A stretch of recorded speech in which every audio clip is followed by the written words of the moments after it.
All right, weight loss journey vlog update 287.4 is my weight, which is good, but I believe it could be better, so I got some more work to do. I want to talk about my climb on Stone Mountain and what I saw, what I monitored. So this is the first time that I climbed Stone Mountain, and I wore a heart monitor this time. And that way I could kind of compare my workouts to my treadmill workouts and kind of say, okay, what's my heart doing? And I definitely felt sometimes where I felt more strenuous where I was going into zone 3 and zone 4. There's that one part with the rail that really taxes you towards the end. It really taxes you. And I was just kind of looking around, because when you're at Stone Mountain, all types of people come to that place to climb. And and I think to myself, I wonder what it's like for them versus what it is like for me, because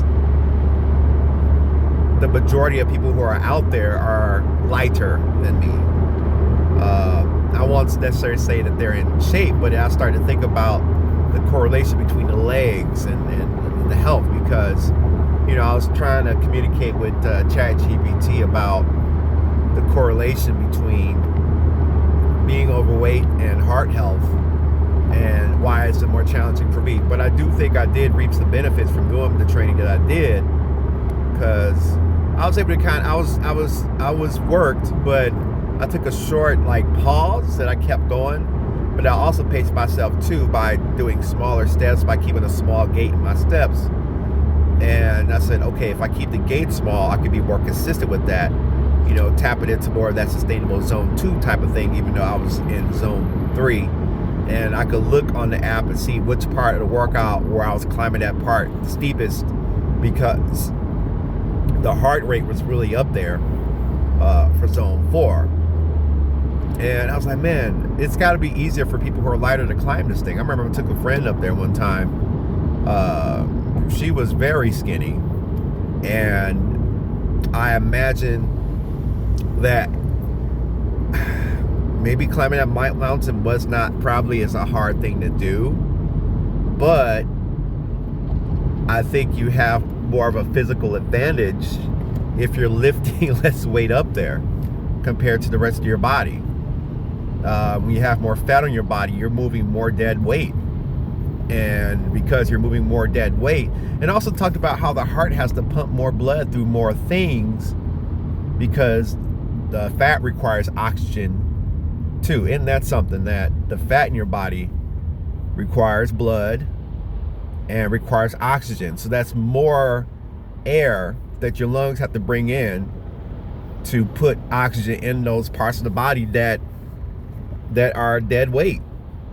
And your heart has to pump more blood to more places because of the fat being there. And not only that, if you're lifting up against the gravity, now your muscles versus the weight of your body on average is at a different advantage, because it's lifting more body weight. So you're lifting more body weight, you're pumping more blood in more places, so your heart has to work harder, and you have to do a lot more. It's like, man, I really wish I was not.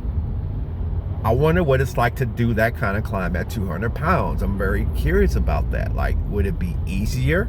Would it be less strenuous?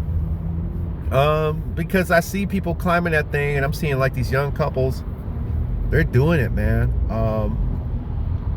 And and I see overweight people doing it, but I'm looking at the black men. I'm just looking at it, I'm scanning them, especially ones that are overweight and more overweight than me. I see them stopping for breaks and stuff, and which is reasonable. I'm not saying that's a bad thing, but it's I can relate to what they're feeling.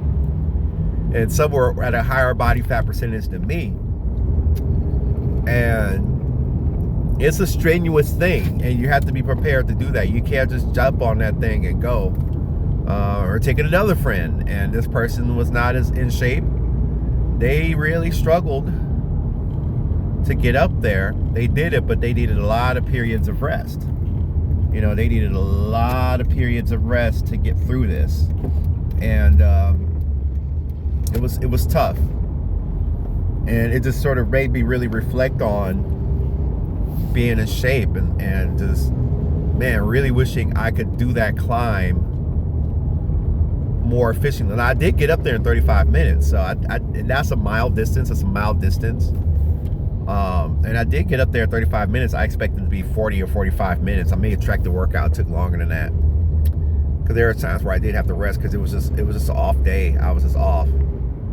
But I wonder if I can find my old times where I tracked it with the Nike Running app when I was jogging 3 times a week.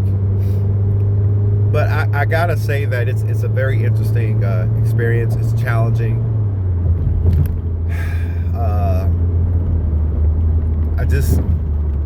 I just feel like life is just so limiting when you're overweight to me. I know people make do. People are happy. People have their families. And they have their children. They have their relationships. But I do know that sometimes when you're a bigger person, you know, it's like, but the world is slided towards you. It's slided more towards the skinnier people, in my opinion. From airplane seats to food to visuals, the imagery that we're shown. It's a different, like, I feel it, just the respect people give. Like, I noticed the difference. I noticed that